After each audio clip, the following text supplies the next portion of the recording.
Okay. So this game is incredibly fun. It's ridiculously fun. He really could have been the final boss. Only Final Fantasy game I played is the very first one. Okay. Well, a lot of people recommend Final Fantasy 7. I've never played Final Fantasy 7. The one I played and fell in love with was Final Fantasy 12. I think they call that the Dynasty version. I'm not 100% sure. I don't really remember. But um I picked up this game on a whim. I didn't even know another Final Fantasy game was coming out, and I decided, you know what? Seems like a good time or a better time than any to buy another game. I decided to go ahead and pick it up. I didn't see any trailers for it. I didn't know it was 2 years into its hype session or anything like that. And so I randomly just decided, you know what? Boom. Let me just see what this is about. Saw the story immediately after I hop into the first scene of the game. You already in it. The first scene in the game, like within the first 30, 60 seconds, you already in the mucking and the grime. And so now I'm immediately starting off like, bro, what am I supposed to do? I got to start with I got like, a triangle. What do you mean by that? I start going in. I start going crazy. Immediately, I'm like, yo, visually, this is crazy. Like I'm transitioning from a cutscene into the gameplay like it was so seamless. It was nothing. Get done with that. I'm like, bro, who is this dude? He just got cleaned up. Now and then I'm in this situation. Then I got to keep going back. I'm like, all right, cool. Now the story starts going. Now, I'm not going to say much about the story because I'm not done with it yet. Hasn't completed itself, but it's decent. You know, not the craziest story I've ever heard in my life, but I'm not done with it yet. So, you know what I'm saying? I got to see how it ends, how it concludes. But the boss fights on this game and the combat, let me talk about that. You see what's happening on the screen right now. You see what's happening on the screen right now. You can parry. There are, outside of having good combo systems, because that was one of my biggest issues with Final Fantasy, is that I didn't feel like I could really immerse myself because I was so limited, because they only let me do like one thing at a time. I had to do a magic, I had to do spells, I had to attack, like, and then I had to wait for a cooldown. In this game, I've never felt more like the main character, like him in my life when I'm playing the game. I've never more felt like the main, like everything revolves around me and my decisions in life. Like every little thing that I do is so satisfying. You waiting? I can't say too much because as I'm waiting for one thing to cool down, there's another thing that just got released for me to use. My combat system, I can string this into this, hold this button. I can do my special attack here, and wait, I used up all my specials over here. Boom, here's another. But I'm not gonna say too much for those who haven't played it. But you know what I'm saying. You You making this understand. look like a GameStop review while you waiting to buy 2K. I'm not. I'm not. I just like the game. Can you get off for a second? Like what the you can see me enjoy something after years of saying, "Oh, you don't like nothing." I say I like something. Oh, you dick riding. Like, shut the fuck up. Get off my dick, for real. And why the fuck would I be waiting to buy 2K? The fuck? What do I look like? Am I 12? Are you okay? Are you good? Anyway, combat in this game is very satisfying.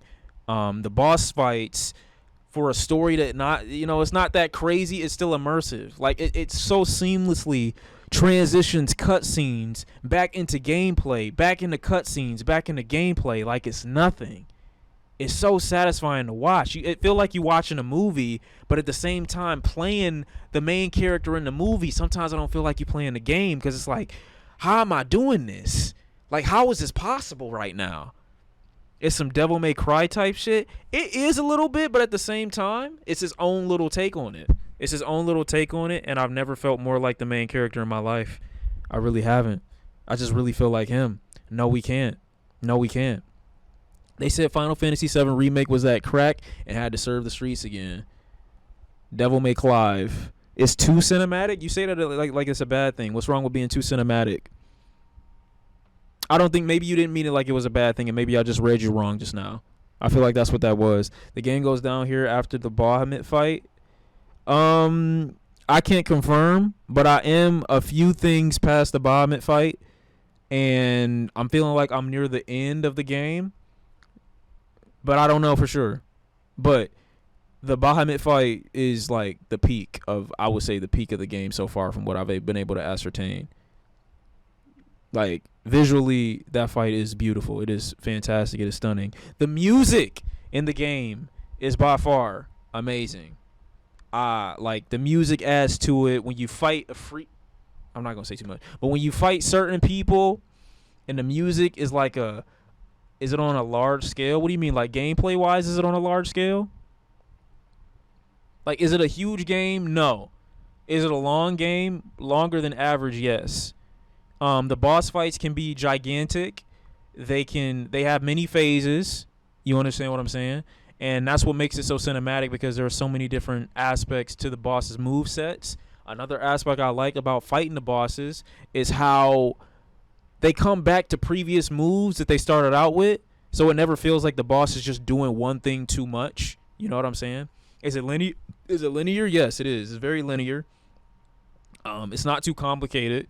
It's a very simple game as well, but it's satisfying. I don't want whatever you call that thing is. I don't want not simple, but I don't want. I haven't died in the game. Basically, is what I'm trying to say. It's hard to die, but that doesn't mean like easy game doesn't mean like not satisfying. It's incredibly satisfying to play and to pull off certain shit. It really is, especially when you know what you're doing. And it looks great too. It looks amazing. It looks great. You can die, but I played this entire game. I haven't died once. So I mean, take that for what you may. That's not cap. You should believe anybody who said that, because it's not a hard game at all.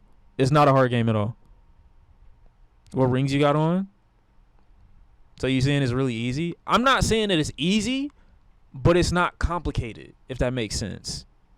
It's not a complicated game, but it's incredibly satisfying. And then when you know what you're doing when you play, it's hard to die. You can, don't get me wrong, you can die, but you really had to you would have had to have fucked up a lot of times to die. Game is easy if you locked in. I ain't gonna say it's easy, but I don't know what word that is. Like, you get into a rhythm or a zone, nothing can knock you out of it. It's just, I don't know. They found a good balance of not making everything too difficult, but at the same time making it incredibly satisfying to keep playing, even though the game isn't hard or hard to understand. You know, it's not difficult though. You could play this entire game without dying once and never having played a Final Fantasy. If you kind of you just understanding combos, that's really it. But it's visually stunning and it's great, and the music is great, and the story, I haven't finished it yet, so I can't say too much on that. The biggest complaints I got about the game though are these things. There's three huge complaints I have about the game. One, there are cutscenes out the ass.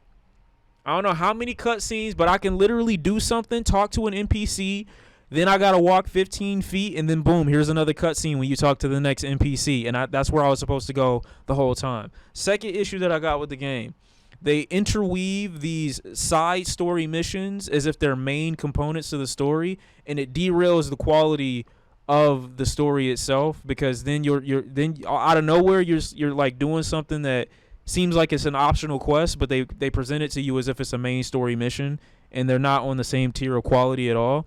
Cutscenes are extremely long. Third thing that I think they could have built upon is the combo system. The square button, you got all this customizability and all these different combos I can string together, which is great. Not a knock against the combos, but I think it would be also great if I could extend the length of my 4-hit combo. So when you're pressing square, I think if you can add to the amount of hits that you can do based off of how you upgrade the combo system in itself, that would be a great idea. You hit square, and then if you double tap triangle, it unleashes a different string of combos. That's just another way they could have built upon it. That would be nice. Fourth is customizability. A big issue with me is that I can't change my armor. I hate Clive's armor. When they change his armor from this is better armor to me than the villain armor that you get in the first third of the game, bro. I hate Clive's armor so much.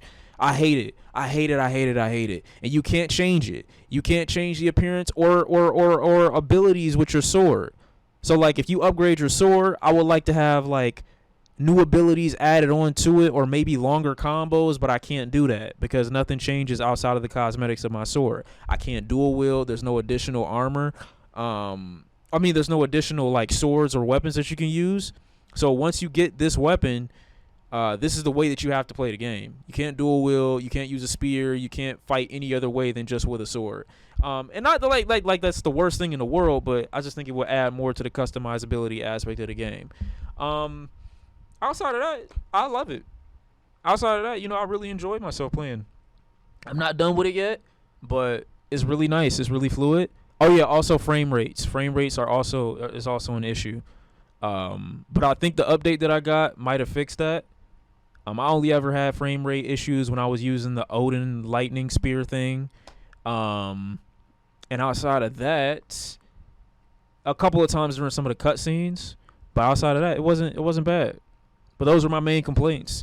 But everything else about the game, pretty good. Pretty good, pretty entertaining. Oh, another thing I got a problem with too, before we get out of this, is what do you call that? Exploring in this game. I feel like they missed the ball so much because the game looks stunning, but it does not incentivize you to go and explore other parts of the world. Like, there's so many places in this game that are locked off or that you can't get to that to me just don't make sense, that I really think they could have took advantage of. Like the world here, yeah, there isn't anything to find. I love open world, but there's nothing to find here. Even when you do go searching for something, the stuff that you end up finding is not rewarding at all. The enemies, there aren't really that many cool enemies unless you're searching for the ones that have bounties out. They encourage fast traveling, which is cool, but that's really because there's nothing to find or really look for in the worlds itself. So I would be just real cool if they added that, because that would give even more of a reason to keep playing the game for reasons outside of just the story. But outside of that, game is pretty good, pretty all right. You know what I'm saying? I'd still play the game even without that, because there's one more icon that I think I gotta unlock, and then once I get them, I feel like I'll play the game again probably. But outside of that, it was a pretty solid game. It was pretty good. Went from a 9 to a 7. Yeah, I give it so far like a 7, everything considered. But it's still really fun. I'll play the Final Fantasy remake before I play the original. If you're criticizing the length of the cutscenes, you never played a Kojima game. I still don't mean that I've not had a problem with lengthy story or lengthy cutscenes, because I do, regardless of any game, or if they decide to normalize longer cutscenes or not. I still don't like super long cutscenes. That's just me though. Yeah, I feel like the last icon is gonna be the best one based off what I saw from the one fight that I interacted with. But I'm not done with the game, so no spoilers.